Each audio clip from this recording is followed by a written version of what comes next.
welcome back. We are now on the lounge and it's interesting. Just before we get on that, we have Asachi who is following us on social media saying, "Good morning, Sylvia. Good morning, Asachi. Closely following the newspaper review from Gong Road. Looking forward to what have you in store for us today on Biashara Tuesday." And this is what we have for you here on Biashara Tuesday. It's a conversation on AI, quantum, and the future of humanity. That is specifically in the area or in the sector of health, in the health sector. Joining us this morning is Kibaki Muoki, who is a machine learning engineer, founder of Qemb.AI, innovator at the frontier of AI and quantum computing. So he's joining us this morning. Dear viewers, allow me to introduce Muoki. Muoki, karibu sana on our broadcast this morning. Thank you. It's a pleasure. It's good to have you. So you can just say hi to our viewers back at home and briefly tell us what you do. Good morning, everyone. My name is Kibaki Muoki. I am the founder and the CEO of Qemb.AI. Qemb.AI is a tech frontier company dealing with the intersection of quantum technology and artificial intelligence. Yeah.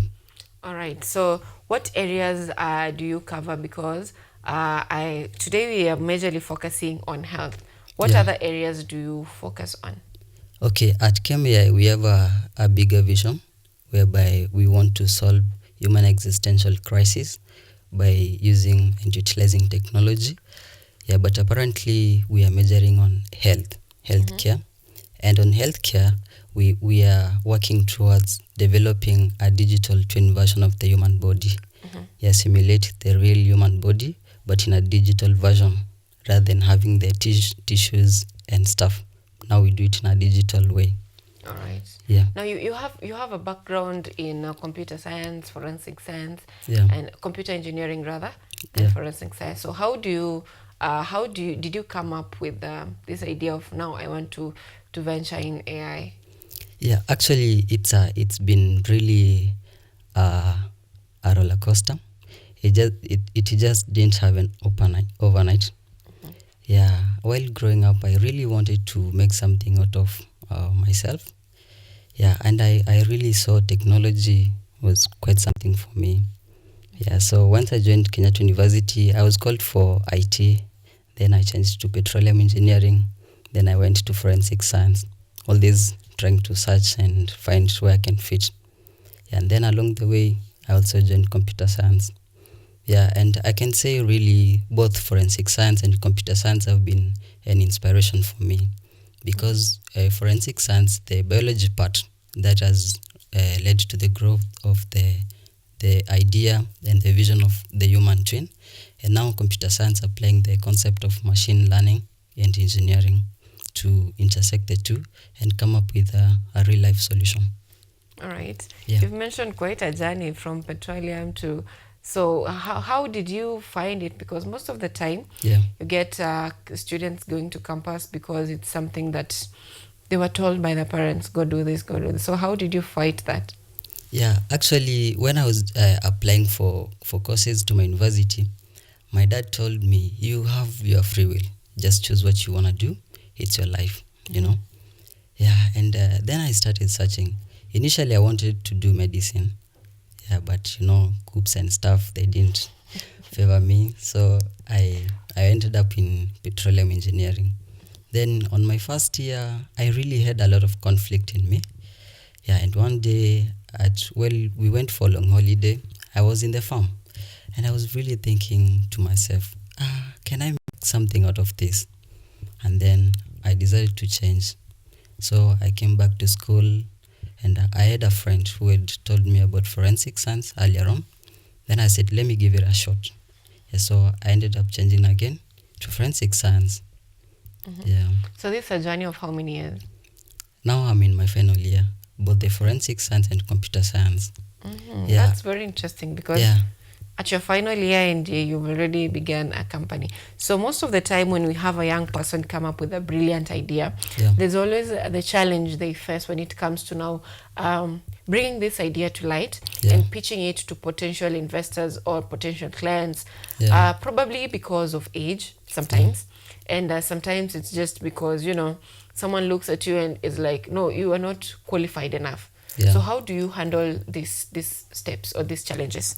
Yeah, actually, I think that has been a myth because considering I'm apparently 22, and this is whereby I'm at the apex of my energy.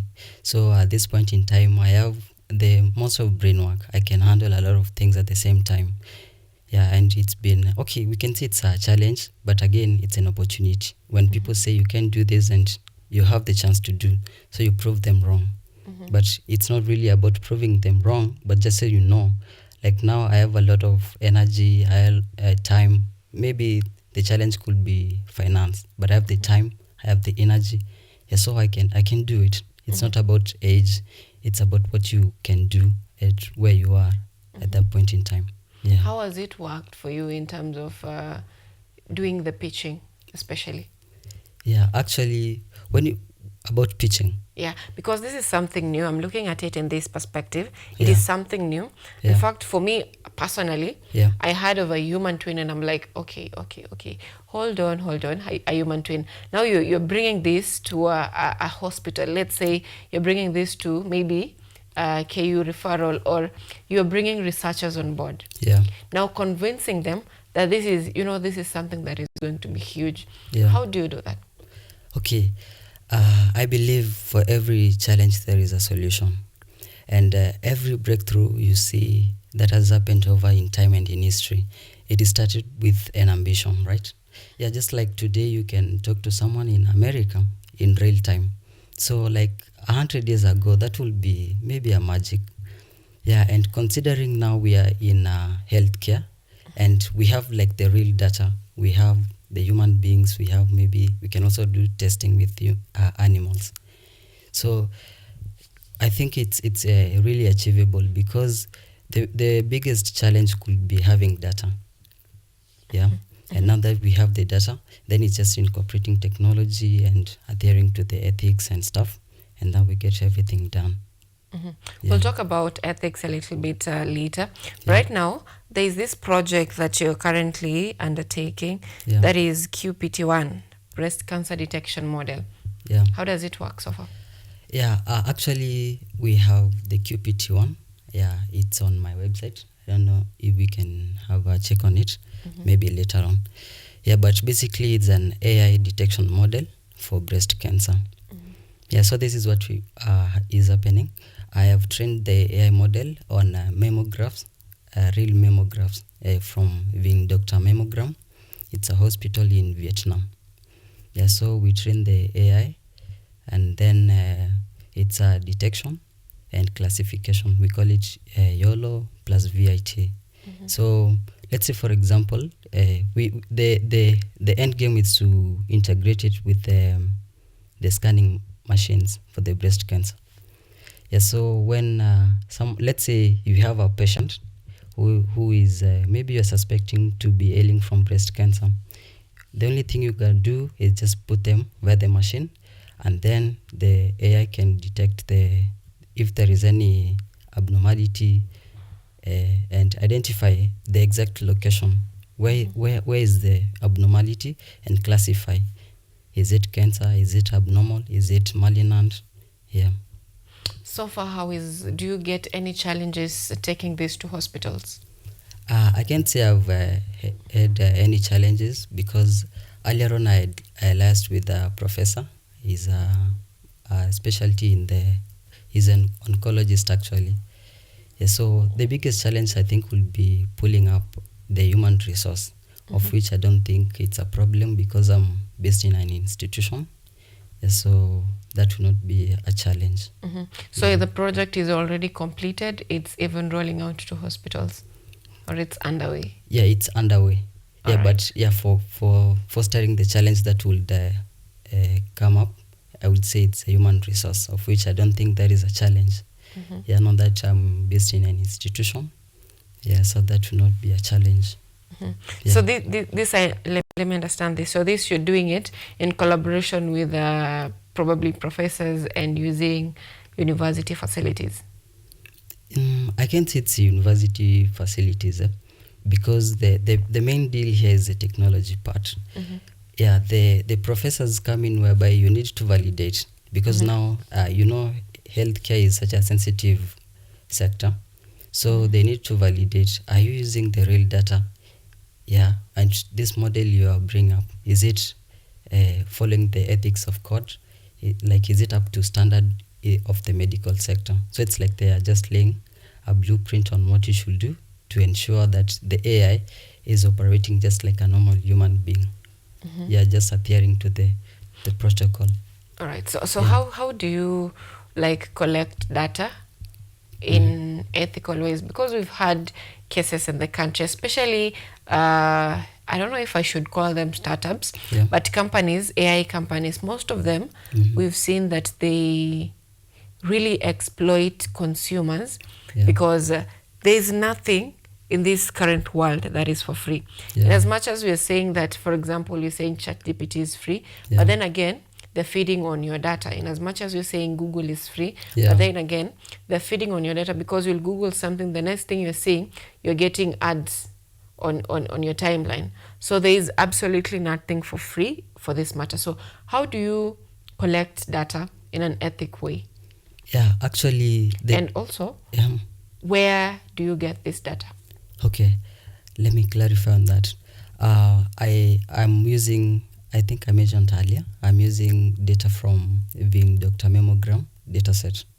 Yeah, it's an open source dataset for breast cancer mammograms for a hospital in Vietnam. Yeah, so they have the open source for mammograms, whereby they have over 5,000 patients. They have collected the data and they have uploaded, and it's open source. Yeah.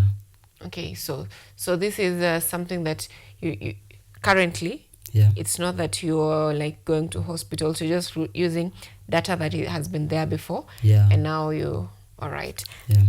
That is understandable. Now, I want you to take us through why do you think this is something that is going to be of greater change, Yeah. other than what we've seen before? We've seen other forms of detection. Why is this, especially is it quantum detection? Why is this so important than what we've been seeing before? Yeah, this is a game changer, particularly integrating the quantum and AI. Quantum is a highly powerful tool. It's like apparently we are using classical computers, and let's say, for instance, a computation that will take a classical computer maybe 3 years can take a quantum computer just a few minutes. Yeah, and you see, in the health sector, we rely on a lot of data. So coming up and computing the data to come up with a solution will take relatively much shorter time comparing to the current classical computers.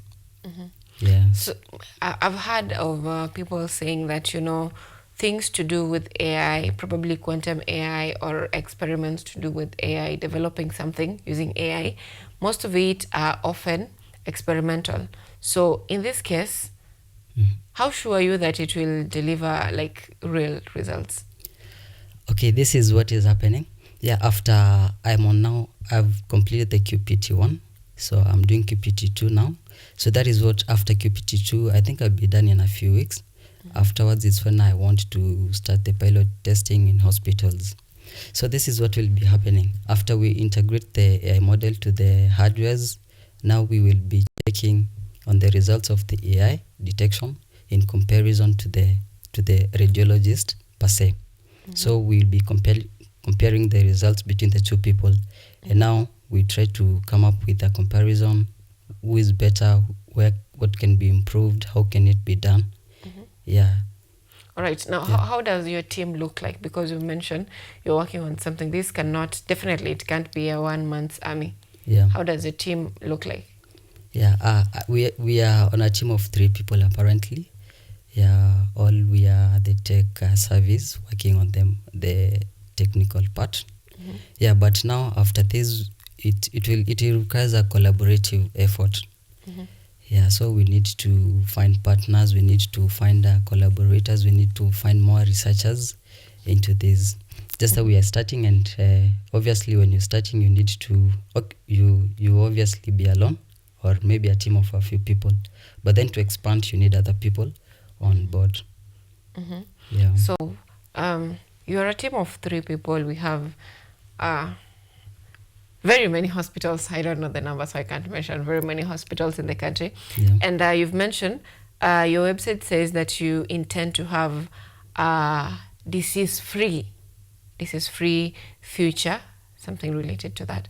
So what are the scalability plans? Because being 3 people, what are the possibilities of you upscaling to like do maybe the whole of Kenya and maybe expand internationally? Yeah, okay, that will be a journey. Yeah, and we are ready for that. Yeah, the biggest challenge will be maybe getting people on board and creating awareness. Yeah, but we're planning to utilize social media, like a platform like this. Yeah, so when we pitch for such an occasion, we find people with the same-minded people who share maybe the same vision. Then we can onboard them, whether it's investors, partners, researchers. Yeah. Mm-hmm. Yeah. All right, now let's talk about the human twin. Talk to us more about that. Yeah, okay. At Qemb.AI, we are actually aiming in different sectors, but the main area is health. And in health, we have the biggest vision is to create a digital human version twin of the human body. Mm-hmm. Yeah, and this is actually whereby the quantum technology is usually very important. Yeah, because for a human body, for example, a single human body has over 37 trillion cells. Yeah, so to get to understand the mechanism and the functionality of each of those cells, and they are interacting, the mechanisms of the nerves, the blood, and all those things. Yeah, we need to create a digital version twin of the human body. Mm-hmm. Yeah. Someone would argue that this is being too ambitious, because Yeah. you were talking about cells, you're talking about bonds, you're talking about all these things. Yeah. What do you think? Yeah, it's ambitious, I know. But every breakthrough in history started with one person who was ambitious. Yeah, just like the way Elon Musk has been able to venture into Mars. He was ambitious. Actually, he was saying while he was starting, a friend of his brought him a collection of maybe cassettes, the old DVDs. Mm-hmm. Yeah, showing him people who tried to venture into space, but they failed. Yeah, not to digress, but to say it's overambitious, but the fact that you can imagine, you can make it happen. All right. Yeah. Now, in the attempt of, or in your venture Yeah. of developing a human twin, Mm-hmm. what possible ethical challenges do you foresee when it comes to this development? The biggest challenge will be getting the data from people, because now that is real biodata and it can be used against someone. Mm-hmm. Yeah, if I collect maybe a DNA from someone, then I can possibly go and create maybe a twin baby from the same person. Mm-hmm. Yeah, and that can be used against the person. Mm-hmm. Yeah, maybe let's say in an event whereby I collect data from you, right? And you are a billionaire. So I go and I replicate, or I inseminate with a male. We form a baby. Mm-hmm. And when the baby is formed, when they reach 18, they will want their share from you. So we start lawsuits. Yeah, we want to get our share from you because you are our mother. Mm-hmm. Yeah, so those are some of the challenges which we could be in the future. And how do you plan to handle these challenges? Because if it's something that you're foreseeing, that means you're planning on having solutions. Yeah, this incorporates collecting data in a properly guided way. Yeah, ensuring the people who are collecting the data are the certified ones. They have the mandate and they are authorized. And once the data is collected, it is stored in a properly manner, and it cannot be leaked or anything of the sort. They're just ensuring that the collecting process, the storing process, it's done in accordance to the law. Yeah. What's the reason why you believe that Qemb.AI is you mentioned is a $1 trillion company? Yeah. Qemb.AI has really great potential. You know, we are not in for money. Yeah, but of course money has to come in play. And for you to gain money in any sector, whether health, whether business, whether finance, you must be solving a challenge. Yeah. Have you ever wondered or imagined you don't have to work? Maybe you have a neighbor who is ailing from maybe leukemia, and you don't have to worry that they are going to succumb to the same. Yeah, so really getting to wave off that the stress, anyone will be willing to invest in such. And that is it. You find a solution to a problem, and then you create revenue from the same. Yeah. Now, in our Kenyan setup, we've had situations where the government misuses their privilege to having everyone's information at their hand. So in a case where probably maybe governments or corporations will tend to misuse this project that you're having or the outcome that you're having. Maybe probably it's the human twin has been made to a completion, and now governments tend to misuse it. How then do you plan to handle such a case? I believe before you form a company, there are things to do with memorandum of association, and things like that. And this is such a critical question. Thank you for asking. And that would really mean to articulate certain principles and laws for the company and what will be done. And again, this is not just a Kenyan-based company. We are planning to be an international entity. So coming up with the laws, the rules, and the protocols for the company, I think that will really prevent it from exploitation. Because I believe in such cases, you find when the company was being formed, they didn't lay the foundation protocols that would sustain the company, and it comes to a point whereby the rules can be bent because the foundation was not so strong. So maybe the governments can bend them to their advantage. Remember, we are talking about a government like Kenya. Yeah. And I've also seen this in Nigeria, I've also seen this in Uganda, where it's a government, probably we have laws. I'll take an example of what has been rampant in the country of protest. So we have a law that your information, your data should not be shared by the government. But then the government has the authority to get probably your location and your data from Safaricom. So that's how you can be found easily. And now we've also had, we also have laws, for example, on civilian protection, military and all that, but we've seen them going to the streets and probably, allegedly, shooting at the public. So we have laws in the country. And now this is a development that someone may argue that this is not human, so probably there is no humanity in it.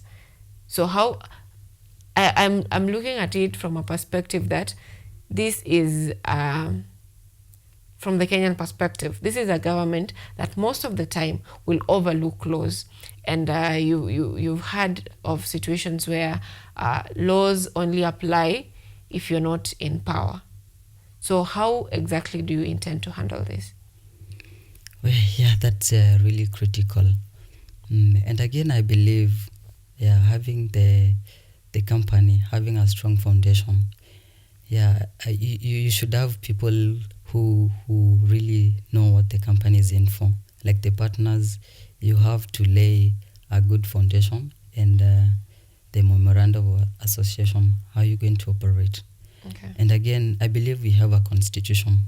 Even though many times those people in power tend to overlook and do to their wish. But again, I believe that is something that could be beyond our power. That is if they can overlook the constitution. But then again, that will be a rare occurrence, because again, I believe if the company was founded the right way and you had the right mindset and the rules you followed, yeah, it's really gonna play in your favor. Yeah, however much, because they won't be in power forever. Yeah, so governments keep changing. Yeah, and you can also liaise with international organization. They can chip in and save the company if the local government is trying to misuse the company to their advantage. All right. Now, at the moment, generally in the world, there are very minimal laws in as far as AI is concerned in terms of regulation. What is allowed to be collected, there are very minimal laws in as far as AI is concerned. Now, let's take a look at, in most cases, as a continent, Africa, we've had very many youths develop brilliant projects or brilliant work, and then it ends up being, taken over by big tech companies and international companies. For example, I'll give an example of M-Pesa. We have brilliant youths in the country or in Africa coming up with brilliant ideas, but then they end up being snatched from them in a very easy way. Are you braced for that? Yeah, actually that comes to the following the proper protocol. Yeah, apparently I'm registering the company. I'm just waiting for the certificate of incorporation. I think that is the biggest challenge, because once the company is registered and you are under your name, then it means it's your property. And also we have the intellectual property. They are called the intellectual property, something like that. Like it's like an ID to ensure this is your project and nobody can take it from you. Yeah, I know the case of the M-Pesa guy. I think he sold the okay, I hear, I don't know if this is true, the company was snatched from him. Is it because he had not registered the company or the startup, or he didn't have the intellectual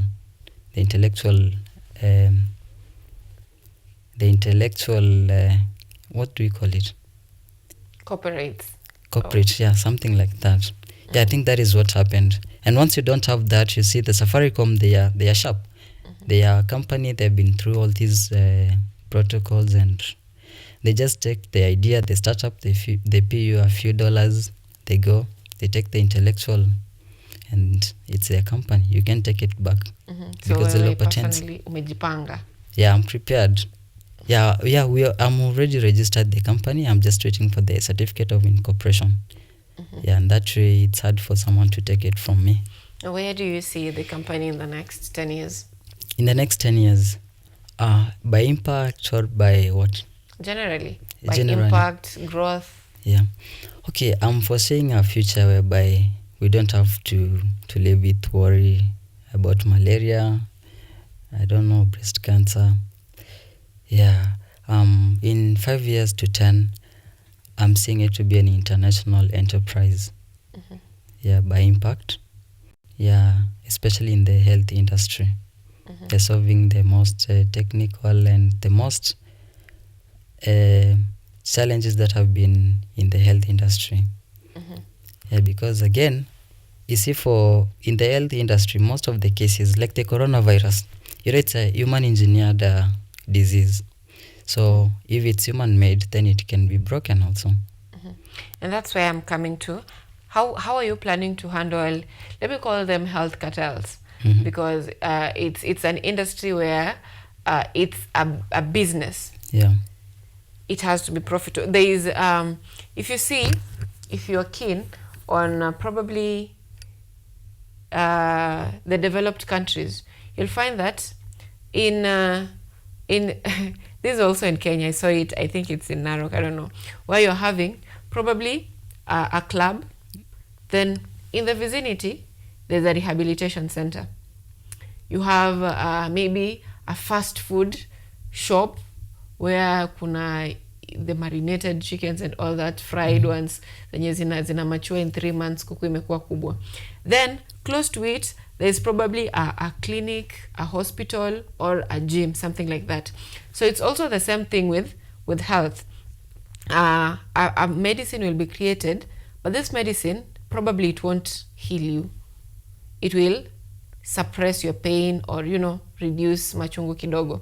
So how do you plan to handle cartels in the health sector? Because this is once again a trillion billion dollars investment when it comes to health internationally, not just in the country, internationally. Yeah, well, that is very true. Yeah, I believe there are many companies who are in play. Yeah, you hear cases whereby someone found maybe the solution or a cure to HIV, but the next day they are found dead. Yeah, and this really calls for you to having the right people in your circle. The people you will find as partners, people who will be helping you, people who will be guiding you on what to do. They have to be real, genuine and authentic people who again share the same vision and mind you have. Because if it happens you get someone who is willing to take advantage of the situation, then they will be working against you and you never find the goal or reach the goal which you are aiming. So it equals for having the right people in your team, the right partners, investors, people guiding you, in that process. All right, now as we bring this closer to an end, I would like for you to talk to us about other projects, because we've majorly focused on health because health is big, health is wealth. But then there's other projects because I know that in as much as we want to control our health, most of the time this is always determined by what we eat, generally our lifestyle. So there are other areas that your company focuses on, that is agribusiness, climate, and all that. Now talk to us about these projects and how you intend to make them also a better part of this discovery of coming up with a disease-free future. Yeah, okay. Let's again say, let me start with the agriculture. You see, in the current, there's a current statistics that showed in a few years to come, 1 out of every 2 people will be ailing from cancer. Now you understand why it's critical for this company. Yeah, and most of the cancers, especially those along the gut, they come from the lifestyle and specifically the foods we eat. And recently we have had cases of GMOs, the genetically modified foods, the fast foods. Yeah, and that is whereby we need to also venture into agriculture. And sure, we are producing foods in a safe way. Yeah, and ensure that the supply chain is also well. For example, if we have a farm and we need to ensure that the crops being grown are made so in the right way, we need to ensure that we have the right procedures for fighting the maybe the crop infections. Because again, you find nowadays there are a lot of pesticides which are being used in the farm. And this is what is translating also into the foods we eat and affecting us. So we need to come up with solutions in a more sustainable way and in a safe way, whereby we can fight the crop infections. We can also come up with like the areas whereby we have insufficient water.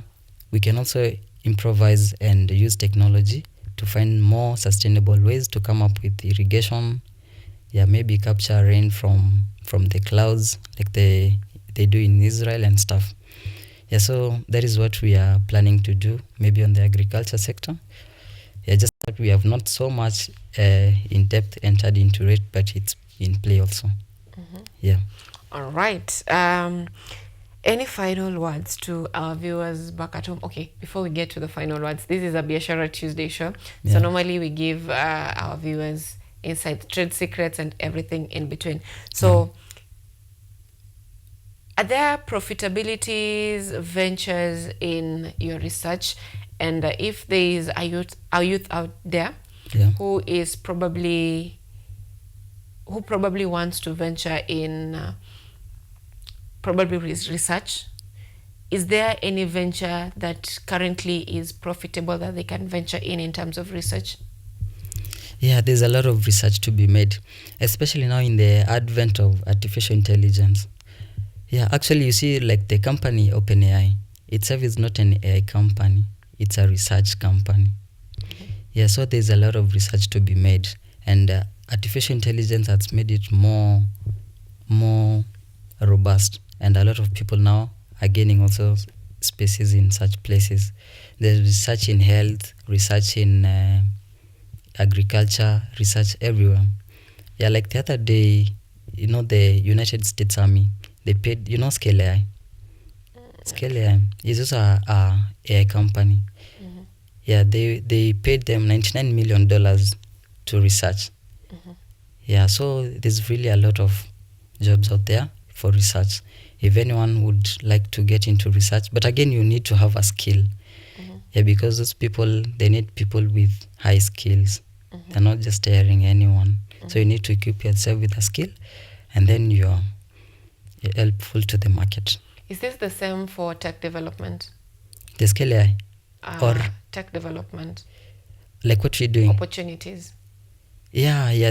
Actually, there are a lot of vacancies in the technology development. There were people worried that AI is gonna take away their jobs, maybe. Yeah, but in contrary, I believe it's creating more jobs, especially in the tech area. Yeah. All right. Now, Yeah. any final words to our viewers back at home? Well, all I can say is let's all come up together. Let's collaborate, hold our hands together, support open our company, Qemb.AI. In whatever way you can share the word. You can become our partner if you want to be our mentor, or even if you want to be our investor. We welcome anyone who is of the same mind and who want to share the same vision. We welcome you on board. All right. For those people who are looking up to you, what should they expect from Qemb.AI? From Qemb.AI, expect a real value company. Yeah, we are a tech frontier company. Yeah, we are aiming to scale to the levels of Google or even better. Yeah, but this is only through impact, not maybe due business. to not business, but impact, especially in the health area. Yeah. All right. Thank you so much. Yeah. Should I call you Kibaki? When I call you Kibaki, it feels like I'm calling a president, but then everything is possible. You can call me engineer. Okay. Yeah. Thank you so much, engineer, for making time for us this morning. Yeah. It was such a pleasure to have you on board. And this is a project that engineer says it's going to be very impactful, especially in the health sector. So if you are an investor, you want to venture into this research, you can always reach out to them on their social media, on their website, is it? Yeah, on the website we have the links to our contacts, the email and the phone number. The website is still Qemb.AI. Yeah, Qemb.org. All right. Yeah. So you had it, Qemb.org. If you want to be part of this brilliant $1 trillion investment, so to say, you can always reach out to them and help. This is, in as much as it's creating job opportunities for the young people in the country, it's also a step to improving our healthcare as a universe or as a world, and also rooting out health cartels. So coming up next is the newspaper review, and we'll be joined by very own Ojwang Mariam and Blue Smile Hassan. So stay tuned for the same.